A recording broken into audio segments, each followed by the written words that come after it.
Alors les amis, nouvelle vidéo, et c'est une vidéo super importante, peut-être la vidéo la plus importante ces dernières semaines. On va parler de la Liga qui va créer une holding avec un fonds américain pour que ce fonds américain achète 10% des droits commerciaux de la Liga. Et pour acheter ces 10% des droits commerciaux de la Liga, ce fonds d'investissement va payer 2,7 milliards d'euros à la Liga, qui va redistribuer donc cet argent au club. Et donc beaucoup d'argent à distribuer, et assez logiquement, quand tu redistribues au club, les plus grands clubs, ceux qui attirent le plus de gens, le plus de revenus de droits télé, eh bien c'est eux qui vont recueillir le plus d'argent. Alors pour redistribuer ces 2,7 milliards d'euros, Javier Tebas et la Liga se basent sur les 7 dernières années au niveau de la distribution des droits télé. Et sur ces 7 dernières années, c'est le Barça qui a la meilleure perception des droits télé en Espagne. Et ainsi, assez logiquement, c'est le club catalan qui va recueillir le plus d'argent. Parmi ces 2,7 milliards d'euros, le Barça devrait recevoir un peu plus de 280 millions d'euros. Ce qui est énorme. Alors vous allez me dire, à quoi sert cet argent ? Eh bien, la Liga a décidé de céder ses 10% à ce fonds d'investissement, et c'est pas n'importe quel fonds d'investissement.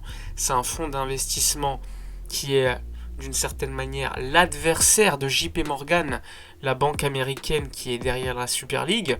Et donc ce fonds d'investissement, CVC, est également derrière les revenus ATP du tennis, de la Formule 1 et de bien d'autres sports. Donc c'est pas n'importe qui. Et donc ils ont acheté ces 10% des droits commerciaux. Alors pourquoi maintenant ? Tout simplement parce qu'il y a le Covid. Et vous savez, le Covid a frappé durement les revenus de la Liga et surtout des grands clubs espagnols. Donc le Barça, le Real, l'Atlético, etc. Mais surtout le Barça et le Real. L'Atlético n'est pas un club de socios et donc les propriétaires ont pu faire une augmentation de capital. Mais bon, revenons-en à ce qui est important. Alors, à la base, c'était pour lutter contre le Covid, etc. Mais bon, en réalité, on se rend compte qu'à côté, tu as la Première Ligue qui investit via ses propriétaires en masse. Et vu que le fair play financier a été baissé, le seul championnat aujourd'hui en Europe où il y a des limites salariales, c'est en Liga. Et pour lutter contre cette limite salariale très dure en Liga, Javier Tebas et la Liga ont quand même décidé de rendre tout cela flexible par la vente de ces 10% des droits commerciaux. Alors, en gros, le Barça va recueillir 280 millions d'euros, le Real aux alentours de 260 millions d'euros, le FC Séville 150 millions d'euros, etc., etc. Sachant qu'il y aura quand même une partie qui sera pour le football féminin. Mais vous allez me dire, c'est gratuit ? Non.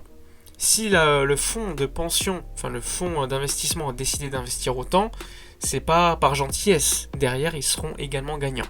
Je m'explique alors. En fait, c'est une sorte de prêt déguisé sur 40 ans. Vous savez, tous les ans, la Liga donne, redistribue de l'argent au club de Liga, et assez logiquement.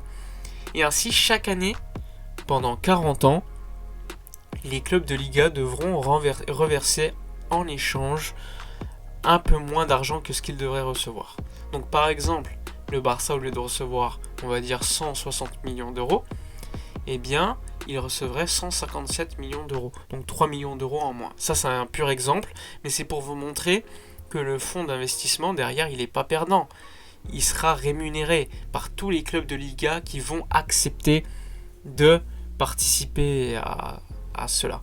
Il faut savoir que tous les clubs de Liga n'ont pas forcément l'obligation de le faire. Mais par contre, s'ils ne le font pas, les autres clubs, eux, vont accepter. Et logiquement, ils auront beaucoup plus de fonds à court terme. Ils seront beaucoup plus compétitifs. Donc ça, c'est également important à dire. Par exemple, si le Real refuse de prendre les 260 millions d'euros, eh bien, cet argent sera redistribué aux autres clubs de Liga qui recevront donc beaucoup plus que prévu. C'est juste un exemple. Donc pour vous montrer l'importance aujourd'hui de cet argent. Évidemment, c'est sur 40 ans, à taux zéro, et en plus de cela, il faut le savoir, cet argent rentre dans le patrimoine net du club. ce n'est pas une dette. Donc ça, c'est super important pour les comptes des clubs de Liga.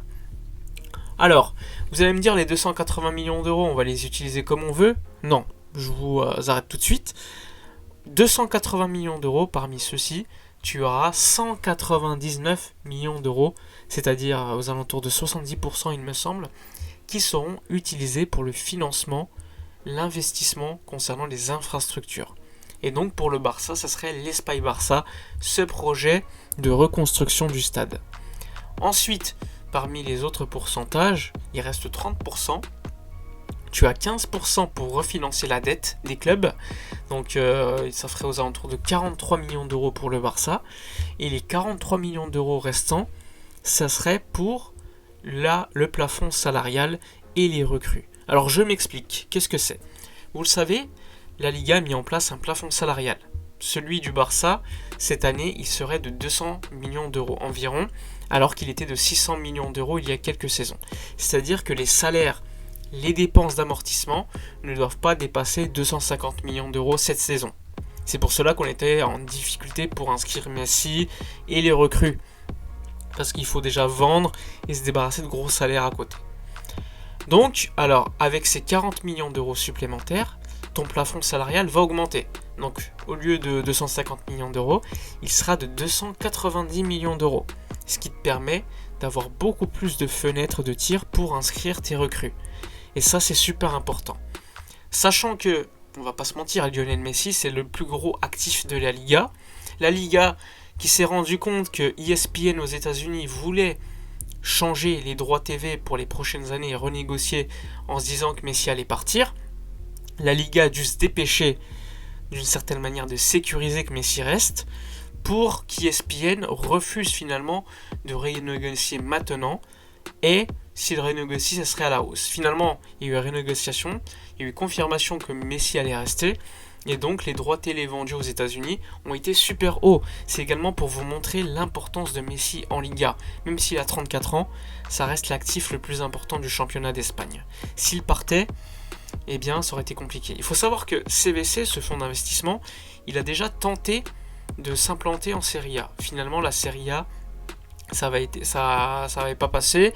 Déjà, l'investissement avait été moindre, et en plus de cela, la Juve avait poussé pour que cela ne marche pas, tout simplement parce qu'il y avait la Super League lancée par JP Morgan, qui est l'adversaire historique de CVC. Et donc les autres clubs de Serie A avaient suivi la Juve, et donc ça s'était pas fait. Aujourd'hui, le Barça analyse ce deal. Il faut savoir que la comité du club des clubs en Espagne ont voté à l'unanimité pour ratifier cet accord de 2,7 milliards d'euros. Il reste juste l'Assemblée Générale des clubs, qui seront 42 clubs, qui devront voter, pas à l'unanimité, à la majorité, ce contrat. Et si c'est fait, eh bien, tous les clubs signataires pourront bénéficier de cet argent. Sachant que, soyons honnêtes, autant d'argent, ça bénéficie à tous les clubs, et je vois mal un club refuser cet argent. Sauf si évidemment dans le contrat il y a des clauses qu'on ne connaît pas. Par exemple, si vous voulez bénéficier de cet argent, il ne faudra pas que vous lanciez une Super League, par exemple. Mais pour l'instant, on n'est pas au courant de ça, et je pense pas que ça soit dans le deal. Vu l'importance de Messi, croyez-moi, les clubs font attention. Il y a également la possibilité de voir Mbappé, Haaland et d'autres joueurs l'année prochaine, dans 2 ans, dans 3 ans, aller en Liga. Donc pour moi, ça m'étonnerait. Mais bon, on n'en sait jamais. Donc pour en revenir sur cette nouvelle, ça permettra en somme au Barça d'enregistrer les nouvelles recrues, Messi. Évidemment, d'autres clubs étaient dans ce problème. Le Real Betis, qui travaille plutôt bien, ne pouvait pas enregistrer ses recrues. Le FC Séville, pareil. C'était un problème plutôt général à cause du plafond salarial. Et donc, ça a arrangé quand même les clubs de Liga de voir ce contrat signé. Et donc, est-ce que le Barça va pouvoir signer des joueurs ? Alors, il faut se calmer. Le plafond salarial a été augmenté. Pour l'instant, la priorité pour le Barça, c'est de vendre, se débarrasser des gros salaires et avoir des accords avec les joueurs pour baisser les salaires ou les différer. Et dans ce cas-là, le plafond salarial va augmenter pour le Barça, puisque tu auras réussi à baisser, enfin la marge entre ton plafond et ta masse salariale sera quand même beaucoup plus élevée, et dans ce cas-là, tu pourras signer des joueurs. Il faut le savoir, en Liga, pour signer des joueurs, par exemple, actuellement, si tu ne respectes pas le plafond salarial, si tu vends un joueur 100 millions, tu peux investir que 25 millions. Alors que si tu respectes ton plafond salarial, là, par contre, il n'y a pas de limite. Tu as 100 millions d'euros vendus, tu peux réinvestir les 100 millions d'euros. Donc pour l'instant, l'objectif, c'est de réussir à atteindre ce plafond salarial, et ensuite, sait-on jamais, pourquoi pas investir un petit peu d'argent, pas beaucoup, faire des échanges plus un petit peu d'argent pour des joueurs. En tout cas, aujourd'hui, rien n'est fait, mais c'est une excellente nouvelle parce qu'on va pouvoir inscrire Messi et nos recrues. Enfin bref, j'espère que la vidéo vous aura plu, j'espère avoir été plutôt clair. Si vous avez des questions, c'est dans les commentaires. Le sujet est super vaste, il y a beaucoup de choses à dire encore.